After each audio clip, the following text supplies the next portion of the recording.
Game tip-off is brought to us by Honda, the official motorcycle of the PBA. Gotta love it, RG. Nagto-throwback ang SMB, nag-throwback na rin ang Alaska. Yung TNT kagabi, Black Giga Mamba Knights ang sinuot naman. Oh, they're trying to be very creative here inside the bubble. A lot of interest generated. May mga tao kasi na gustong-gusto nakakakita ng uniforme. In fact, they anticipate that and it's bringing a lot of excitement, lalong-lalo na doon sa kanilang mga fanatics. Makita lang, hindi mabigyan. Pwede naman nating hingiin pagkatapos nitong conference na to. Depende sa mga favorite players mo. Kasi tayo, di ba, we're calling games but we're also impressed individually dun sa mga performance ng mga manlalaro. We've talked about yung mga mature players, the experienced players of San Miguel. Arwin Santos is playing with a different fountain of youth as if he is just 25 years old. And also Alex Cabagnot, there are games na he's also exploding. He is 37 years old and as if he's just getting better as the years go by. Yun nga, no? Siya unang nakabutas para sa San Miguel para itabla ang laban. Tapos inunahan pa niya si Japet doon sa rebound. Kasama ni Cabagnot sina Lassiter. Andiyan din si Tautua, Ross, and Santos. That's the lineup of death with just Mo replacing Abay. Katapat sina Thompson. Andiyan din si Aguilar, Tenorio, the rookie Tolentino, and Pringle. 4-2 ang nasa ating scoreboard. And that extra day of rest for Marshall Lassiter, he's moving normally. Diba? Dahil usually kung may masakit talaga, iindahin mo yan. But that step back jumper is part of the skill set of Super Marshall. Aguilar over to the corner. Thompson from deep. Sobra. Rebound. Huli ni Arwin yung follow pero merong foul. The inability of San Miguel once again. We're seeing a lot of frustration right now on that shot of Scottie Thompson.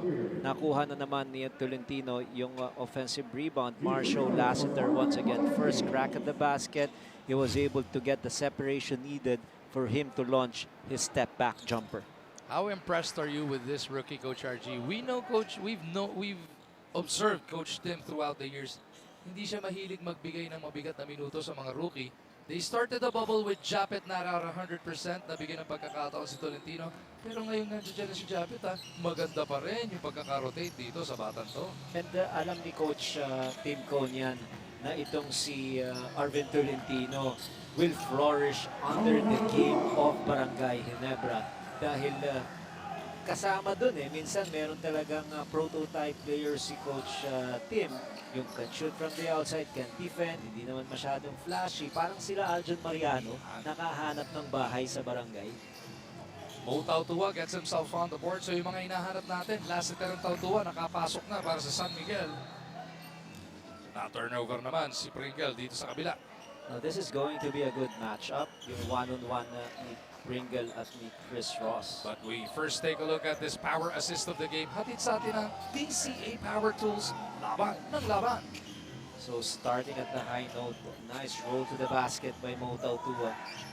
Late rotation para rito sa Barangay Ginebra. Mo Tautua struggled mightily against NLEX in the 4-game winning streak of San Miguel. Terra Firma, Alaska, Meralco, and Blackwater. Tautua actually averaged 22.25 points per game. Pero nung natalo sila against NLEX, 10. Is it because he's losing his focus? No. The quick answer is napapagod itong mama na ito. Tenorio from the outside in base. Speaking of pagod, dahil sa sama ng nilaro ng SMB kontra dun sa NLEX, tampakan niya katakot-takot. Yun naman ay isang magandang ginawa siguro ni Coach Leo. Nobody played over 25 minutes in that game. Nakita niya, reserva na para sa susunod. Nakita niya na it is, they will not be able to turn around the result of that game because of the spectacular shooting from the outside by NLEX, lalong-lalo na si Miranda. Kaya pinabuti ng pagpahinga-hina in the last 2 quarters. Tabla ating labanan sa 6 puntos. Minutes and change into this contest. Cabagnot to Tautua. He pitches it over papunta sa kanan. Santos up, under, jumper, not delivered. Aguilar para sa rebound. Tenorio directing traffic, racing down the left side. LA gets by Cabagnot, kicks it out. The rookie on the move now. Babagsak kay Japet, 16-foot pull-up. Japet delivers. Now, this is bad sign for San Miguel. Japet was able to make his first layup And maski matagal na naglalaro sa liga si Japet, importante yung first 3 possessions na eh. Dahil talagang nagsaspike yung kumpiyansa niya. 4 points early in the game for Japet Aguilar. Lassiter lines this one up. Ako, sobra. Rebound para sa mga nakapula. Pringle getting by Cabagnot. Alex with a duty foul. Silipin nga natin ang amazing play of the quarter na to, powered by Smart. Experience next level speeds with Smart 5G. Exactly the kind of game that you want from Arvin Tolentino if you are Coach Tim Cone. Yung bang hinahanap talaga niya, yung mas magandang pasas. Scottie Thompson also improving his ball game here on both facets, meaning he's shooting well from the 3 and is also consistently passing for his team. Tautua down low, beaten. Mo trying to clean up his own mess. Does so to keep San Miguel within 2. So at least meron na siyang 1 rebound in 25 minutes of action against NLEX, or 23.56 to be exact. He was not able to get even 1 rebound. Yun ang nakakabahala, ano? Your biggest threat, your biggest force underneath, ni isang rebound, hindi uhugot. As Tolentino misses, Thompson keeps it on that side. Japet will send it home. Usual refrain, they struggle to get defensive rebounds against Phoenix. Natalo rin sila sa second chance points. San Miguel against NLEX, same story. Now, Barangay Ginebra getting a lot of offensive rebounds. Again, good thing Mo Tautua shooting well early in the ballgame, not just inside. 5 straight points for him That in the keeps first. San Miguel within 1, under 7 remaining in the first. Tenorio the backdoor. Nabitin pero kanya rin yung board. Scotty kontra kay Marshall. Feeding Japet. Yan yung sinasabi mong kumpiyansa, Archie. Mataas eh, dahil nga naumpisahan ng puro pasok, madadaling tira, 7 points already for Japet out of the 14 scored by Barangay. Thompson all alone for this one. Tatlo abante ng Ginebra. Pringle from the outside. That's good. Susunod-sunod na itong Barangay Ginebra. Stan Pringle always a threat. Even in open court situations, hindi pa handa yung depensa, titira na yan. Just like that. Etong Ginebra, abante bigla ng 6, forcing Coach Leo Austria into this timeout. Halos kalahati pa lang ng first quarter ang lumilipas, 17-11 ang ating score.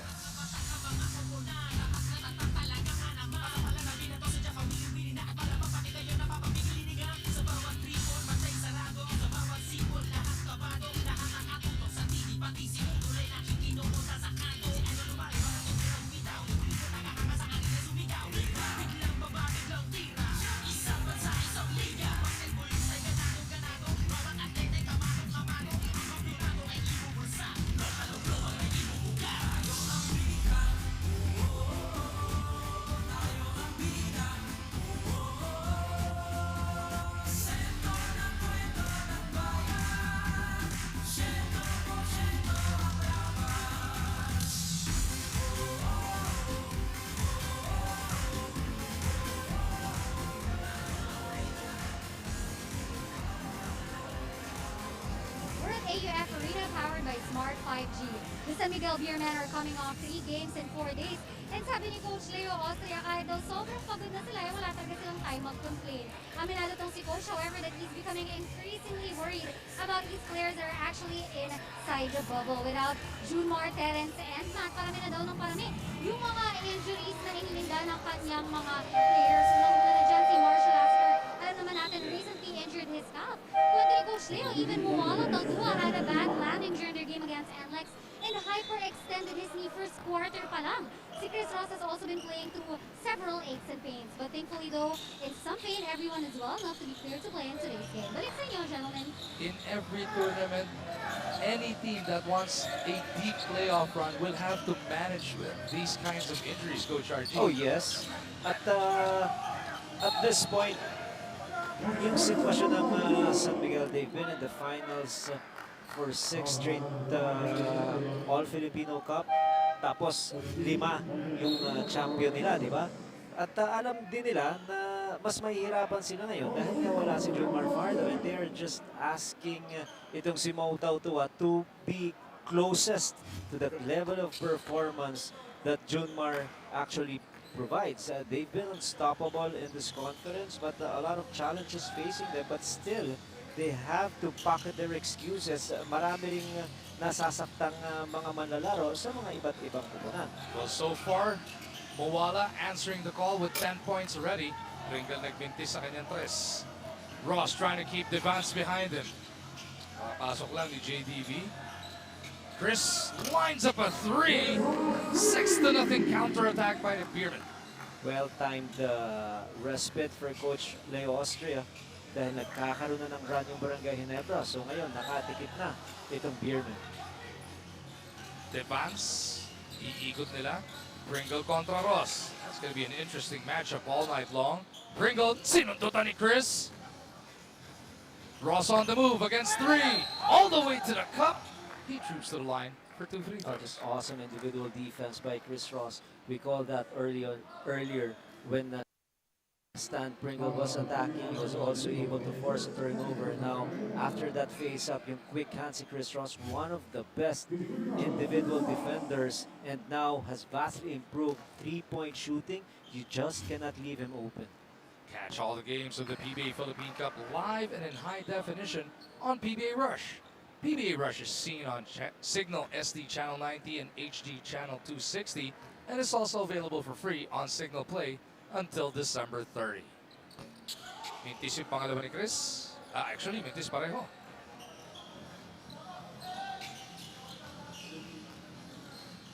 Devance lost his dribble. Pupunta kay LA. Di makasagot ng press si Tenorio.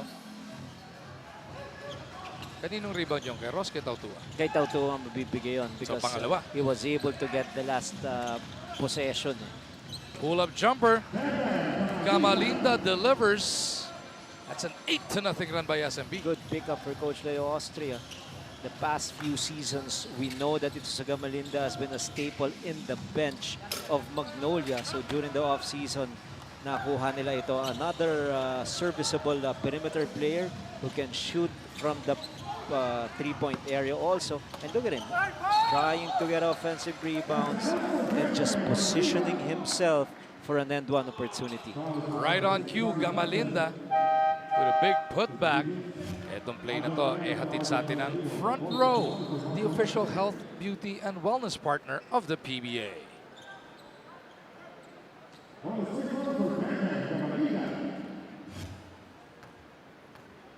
10-0 run na to para sa San Miguel.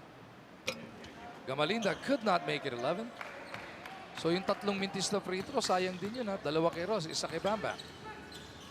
Pringle may tangan. Dumaan sa pick ni Mariano. Gives it up to Devance. Tenorio leaves it for Pringle once again. Hindi kumakagat ha, si Ross tsaka si Cabagnot sa mga dribble ni Pringle. Tenorio to JDV, 2 to shoot. JDV misses. Rebound battle na kanino, na kay Ross. So mula nung umupo si Japet, hindi na naka-score itong Ginebra. 10-0 run na to dahil nung 17-11 tumawag ng timeout si Coach Leo Austria. Itong Barangay Ginebra naghahanap na naman ng puntos rito. The last one was yung three-pointer ni Stan Pringle. Not getting enough elevation for his layup. He was not able to finish, and look at Von Pesumal finishing a fast break situation for his team. Forcing Coach Tim Cone to call a timeout dahil mabigat na ito at 12-0 run. Hindi na sila makabuslo dito sa first quarter.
concern for his squad, especially because they become an even more dangerous team with their thirst to bounce back.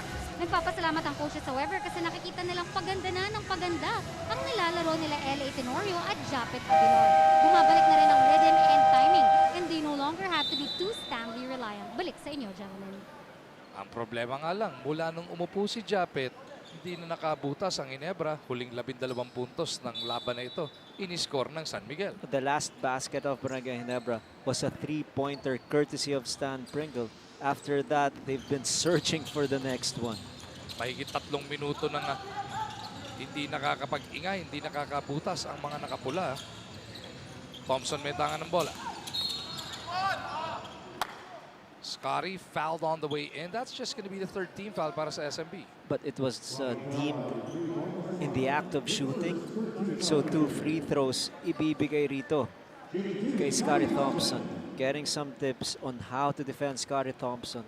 You have to give it to the more experienced player who knows how to play defense, Chris Ross, giving some tips to Von Pasman. Magbibigay ng good vibes ngayong Lunes ng umaga ang basketball legend at tinaguriang Tower of Power na si Benji Paras sa kanyang pagbisita sa morning talk show na Chika Besh, hosted by Pok Wang, Ria Taide, and Pauline Luna Soto. Makichika sa Chika Besh araw-araw alas 7:30 ng umaga sa TV5 at alas 11 sa Colors. Tautua lines it up. Couldn't get the bounce, but look who battles for the rebound. It is Ross. Nasalbasana, but it goes to the wrong man. Scotty to the corner. Pringle. Sinaraduhan ng baseline, pero nakagawa ng paraan. Saan dumaan yun? Just so skillful with the ball, and his skills with the ball in his hands, behind the back, a little hesitation, then crossover. All of a sudden, he was wide open. Pangklase talaga si Stan Pringle. Wala nang pupuntahan eh. Ang laki ni Tautua na ikutan pa. Parang ginawang slalom nga eh, Yun. si Big Mo. Ross from deep, doesn't work. 13 abante rito ng SMB. Silipin natin ulit ito dahil lakas move to natin sa atin ng Cobra plus vitamin C, lakas at proteksyon. Cobra, the #1 energy drink. That behind the back, look at that, to freeze the defense of Mo Tautua. And he carried that rock. Wala nang nakapag-stop doon kay Stan Pringle. Ang ganda nung angle yun dahil doon mo pinapakitang hindi lifting eh. Maganda yung pagkaka-behind the back, pinitik lang eh. Tapos yung bang full speed siya, going to the baseline, may nakita siyang pwedeng bumara, tapos huminto para mag-behind the back. Hindi lahat ng tao nakakagawa nun. Bihira nga actually. Bihirang-bihira. Hop, balik sa 5 ang abante rito ng San Miguel, 25-20. Less than a minute and a half remaining in the first. Nice cut by Dillinger through the back door. Coach Tim Cone getting a lot of mileage from guys coming off the bench. There was one game, itong si JDV was able to score 12 points. Itong si Jared Dillinger, frequent contributor din for Barangay Ginebra. Miss ni Pesumal, pero nasa San Miguel pa rin ang possession. Gusto nila si Mo talaga, umatake ng umatake dito. Balik sa 5 ang abante nila.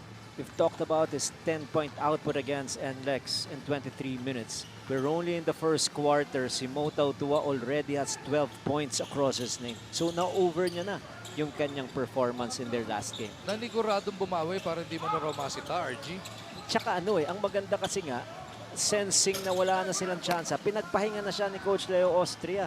Kaya meron ulit siyang legs dito sa laban na to. Medyo fresh ano? Itong Beermen ngayong linggo ng gabi. Gandang gabi po sa inyong lahat. Nanonood live on One Sports, on TV5. At syempre, pati yung mga nakatutok sa Facebook page ng One Sports at TV5. Tautua trying to feed Ross down low.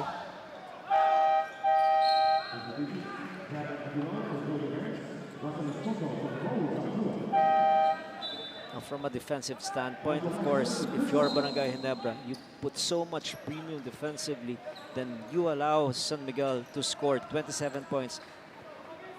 Malaking ano yan, malaking dagok yan doon sa preparation mo defensively.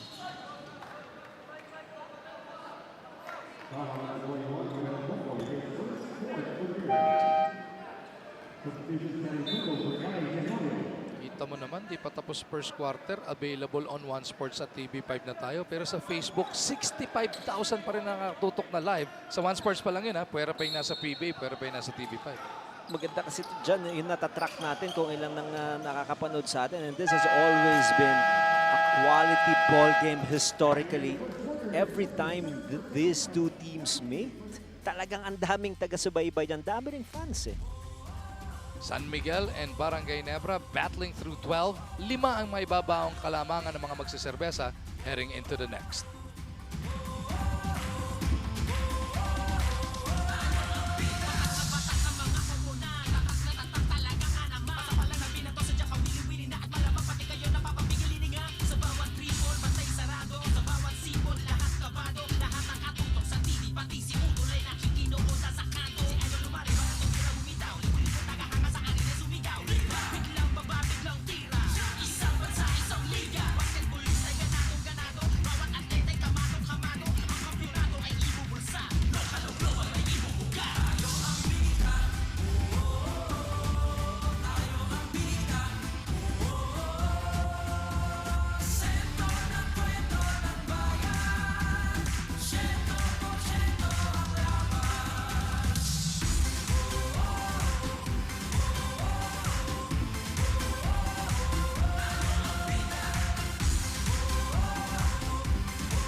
Bago pa man natin buksan ang ating second quarter of action, silipin muna natin yung block party na hino-host ni Japet.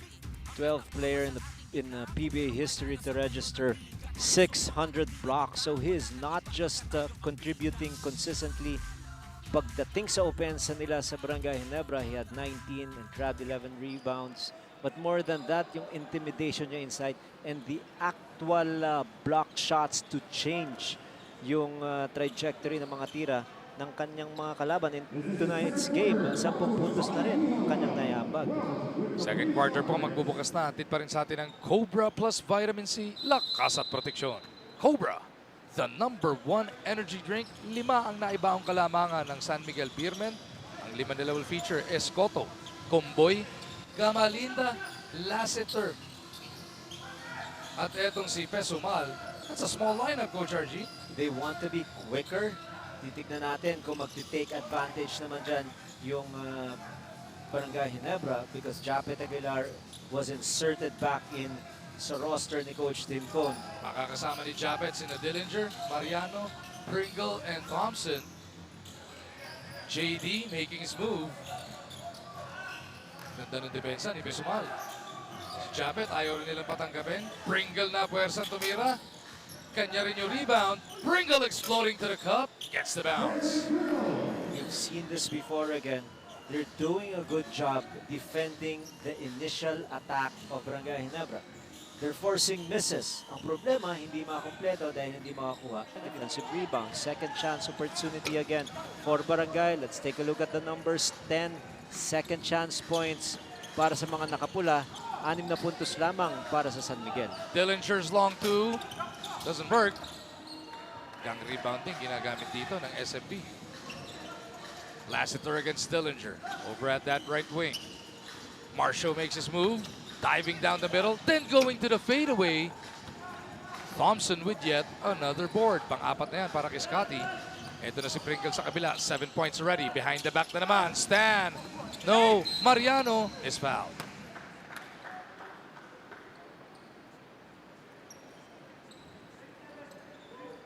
Gamalinda picks up the personal. May tama pa si Mariano, right just under that left eye. Pero steady naman itong contribution ni Mariano. May mga games ba nga na quietly he was our best player of the ball game.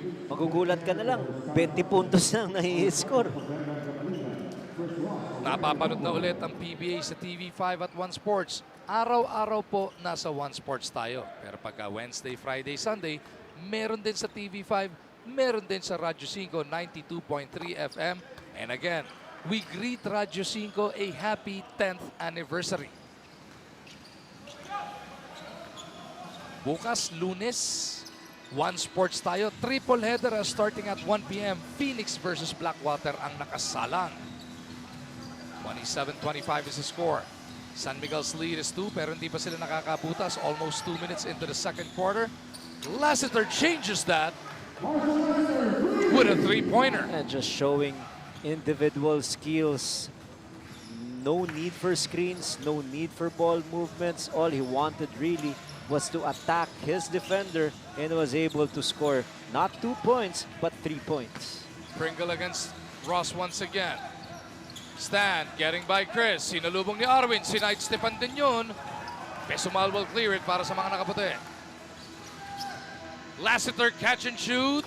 Bang! One of the best rhythm shooters, and he has to thank itong si Chris Ross. He was really looking for Marshall Lassiter to get in the position to shoot the three. Look at this again. He got that initial screen, but I thought he was stepping. That might just be 2 points for Lassiter after the review. But the second one, clear as day with so much space from beyond the white line. 5 straight baskets for Super Marshall. So 30-second timeout lang ang ginamit ni Coach Tim Cone.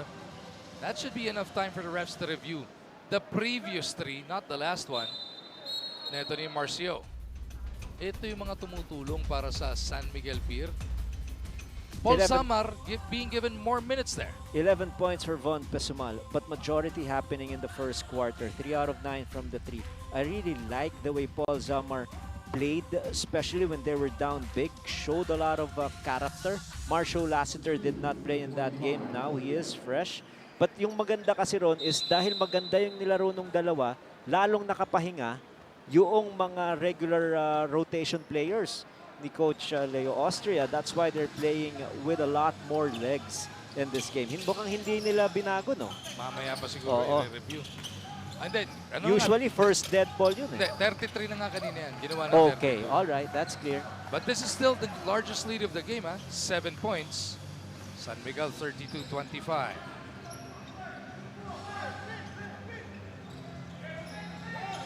Lassiter again. Sisimula na mag-init dito si Marshall. Same spot, same result. Still one of the best shooters in the land. In rhythm once again. 3 long shots. Was able to score his second 3-pointer in 3 possessions for SMB. Oh, sobra pasa ni Dillinger. Mababalik sa San Miguel ang possession. Sloppy basketball being played by Barangay Ginebra. And now, in the usual rotation of itong Ginebra, as we take a look at once again, defense was there, but hands down, usually, Lassiter will make you pay. 3 down for Super Marshall. But the guy that I'm looking for Barangay Ginebra is Prince Capiran. Hindi pa siya nakakalaro, and I think we have to ask what is the present health update of Prince.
Narito tayo sa AUF Arena powered by Smart 5G. Japet Aguilar hit his 600 block in the PBA during his last game contra TNT when he got in the way of Poy Eram's layup. Kwento ni Japet, it was his wife Cassie who broke to him the news of this milestone. He was so focused on winning the game that it was a happy bonus. He was so grateful as well because it's a skill he practiced and a skill he worked hard over nang bata pa siya. He also expressed appreciation to his coaches who trusted him and gave him the playing time to reach this milestone.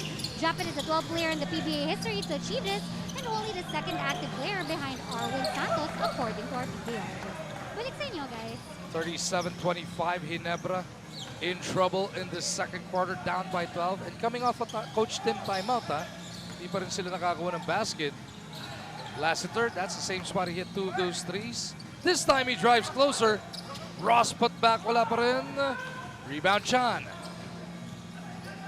Japet down the middle, gives it up. LA inantay si Stan. Di pumasok. Japet couldn't handle the rebound. Sinave pa ni Arwin yan. San Miguel, of course, gunning for win number 6. Barangay Ginebra at the top with 7-2.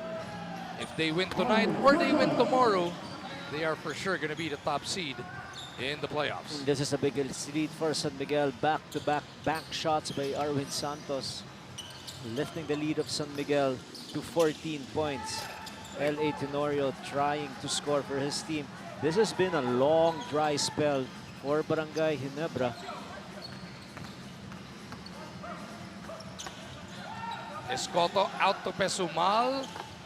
Another three-pointer para sa San Miguel. The onslaught continues and the struggles are for real for Barangay Ginebra. Only 3 points to show here in the second quarter, and points this quarter 15 for San Miguel, and that is why they're enjoying this biggest spread in the ball game at 17. Look at Ross reject Aguilar sa pagkakataon na yan.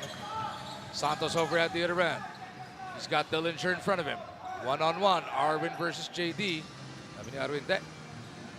Ikot muna nila yung bola.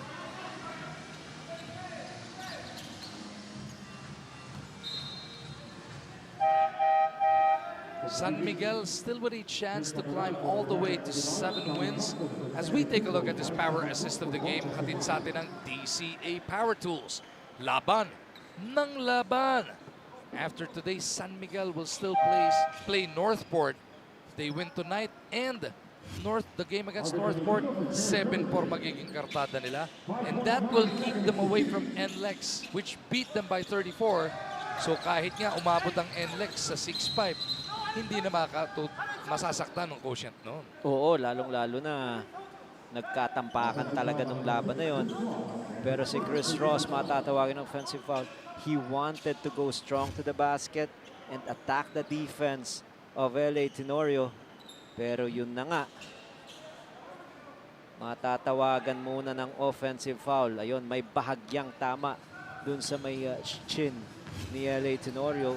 15-0 run here for San Miguel. Itong Ginebra badly needs a basket. Pinasok na si Capiral for the first time in this ball game. 17 na nga kasi ang abante ng SMB. Tenorio bounces to Capiral. Malamig pa si Prince.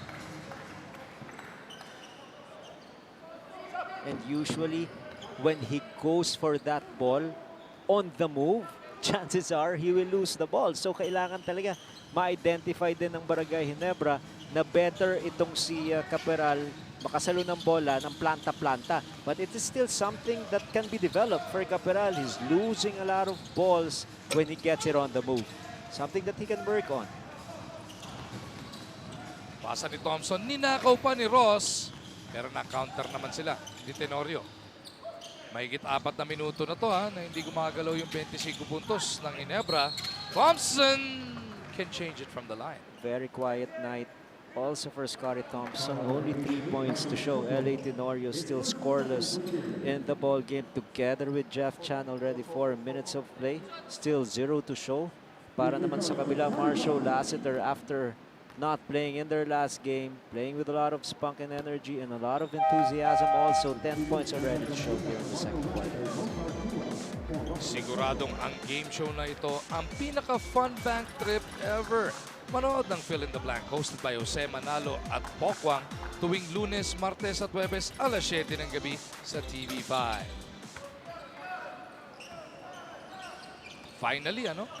Tagal nun. Halos 5 minuto. Hindi nakashoot yung Barangay Ginebra. Pero pwede mo pa ituloy yung counter. No field goal naman, palitan mo. Tama, kasi free throw yun eh. They end the quarter scoring 22 points and just making mincemeat on the defense of Prince Capiral. Itong si Mo Tautua to add another 2 points to make his total 14 in this game. Chan slicing through 2 defenders. Sweet move by the lefty. Under 5 remaining in this first half. Cabagnot directing traffic. Santos looking for Tautua. Mo facing up, goes cross court, natapik ni Chan. Cabagnot still recovers it though. 6 to shoot para sa mga nakaputi ng San Miguel. Cabagnot from deep, doesn't work. Rebound Tolentino. Barangay Ginebra looking to inch closer. Some momentum hinahabol nila to take into the break. Nice tap board finish off the back door.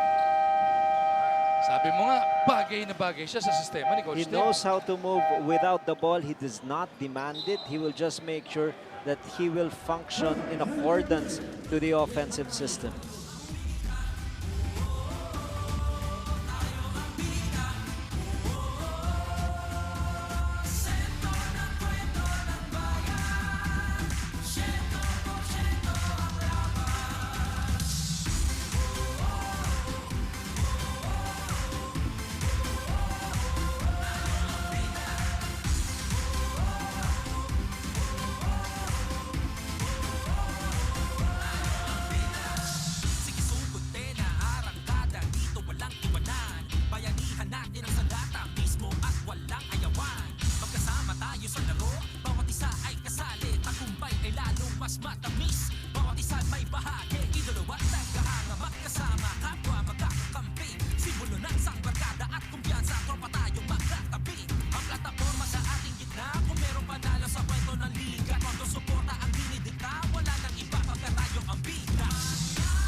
Balik tayo sa loob ng Angeles University Foundation Sports Arena powered by Smart 5G.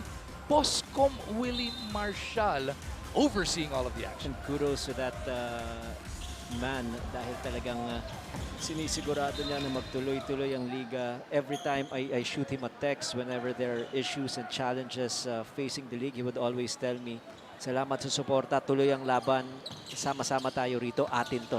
Yun talaga eh. He works within a team concept. He understands the ecosystem required, and he wants the discipline and the determination of everyone involved in the bubble to finish the conference. 44-30. Etong San Miguel, abante pa rin ang 14. Ito na yung nag-impress sa'yo. Last time around, nagpabilib sa'yo, Coach RG. Paul Zamar na part of the 5. Nagmintis tuloy. Bilib ka raw kasi. Di-delay ko muna bago ako magsasalita. Antayin muna natin makashoot. But in reality, yung mga ganito mga players who are just always ready to play. Even if he missed those 2 free throws, he scored 23 points. Otherwise, mas malaki pa ang ilalamang ng Enlextron. Ginebra on the comeback trail. Thompson to the cup. Diluwa lang, pero meron siyang 2 free throw. Showing a lot of activity and better energy. Itong Barangay Ginebra in the last 2 minutes after not scoring for a long period of time. Scotty Thompson once again. He was the one who broke the long dry spell with his free throw. And now he's making sure. It has been, again, something that is causing him a lot of instability to shoot from the free throw line on a consistent basis. Only 3 out of 5. Now make it 4 out of 6 for 66%. 6-5-4 stat line ni Scotty so far. More importantly, he keeps Ginebra within 12. Santos swings it around. Zamar. Tumba si Tautua dun sa loob. Cabagnot goes reverse. What a recognition for Alex Cabagnot. He knew that it was Prince Capiral, a big guy who's not really known to be a perimeter defender. Itong si Alex just was able to blow by him. Scotty working against etong si Gamalinda. Tolentino misses on that three. Kabagi on the move. Lost it, recovered it, puts it up, niluwa. Rebound para kay Chan. Tenorio, inaantay si Capiral. LA, sasagitsit to the baseline, back out to Prince. Now Scotty will make his move, ran into two defenders. Chan from deep. Doesn't work. Rebound stays with Ginebra. Balik kay Chan from Tolentino. Jeff up, under, nagpasabit kay Mo. Veteran move naman yon. Para rito kay Jeff Chan. Could not get his usual scoring from the outside.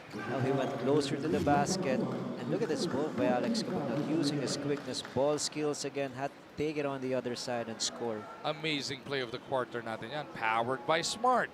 Experience next level speeds with Smart 5G. He was able to elude two defenders. The first one was his initial defense or initial defender, Prince Capiral.